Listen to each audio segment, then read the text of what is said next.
Miloud Loukili, je suis professeur de droit de la mer à la faculté de droit de Rabat Agdal, Université Mohamed V, Rabat. La rencontre internationale aujourd'hui, organisée par l'IRES et consacrée au détroit de Gibraltar, est une rencontre très intéressante à plus d'un égard. Primo, parce que le détroit de Gibraltar est la seule passe d'eau maritime par laquelle la Méditerranée respire et par laquelle le Mare Nostrum arrive à la haute mer, plus particulièrement à l'océan Atlantique.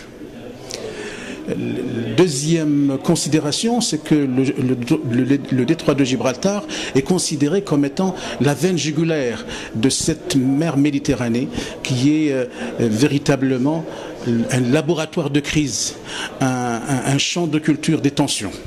Et c'est pourquoi la rencontre d'aujourd'hui a regroupé un certain nombre d'énergies, un certain nombre de spécialistes, de praticiens, marocains et étrangers, qui se sont penchés sur la problématique du détroit, l'analyse des acteurs, les enjeux et les perspectives du détroit de Gibraltar.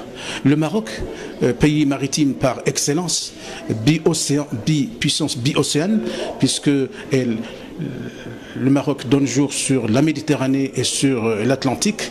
Le Maroc est gratifié également par le fait qu'il est riverain du détroit de Gibraltar, un des détroits les plus importants au globe, qui connaît un trafic maritime des plus intenses et qui est stratégiquement important. Et le Maroc a joué un grand rôle depuis l'indépendance et surtout depuis 1973 au sein de la conférence des Nations Unies sur le droit de la mer dans le cadre des négociations multilatérales sur la définition du régime juridique du passage dans le détroit. Le passage en transit dans les détroits de Gibraltar et dans les détroits de façon générale servant à la navigation internationale, ce régime, on le doit beaucoup à l'apport du Maroc. Et c'est pourquoi le Maroc a toujours été un interlocuteur indispensable, un acteur valable dans le cadre des négociations globales sur la définition du droit des traités.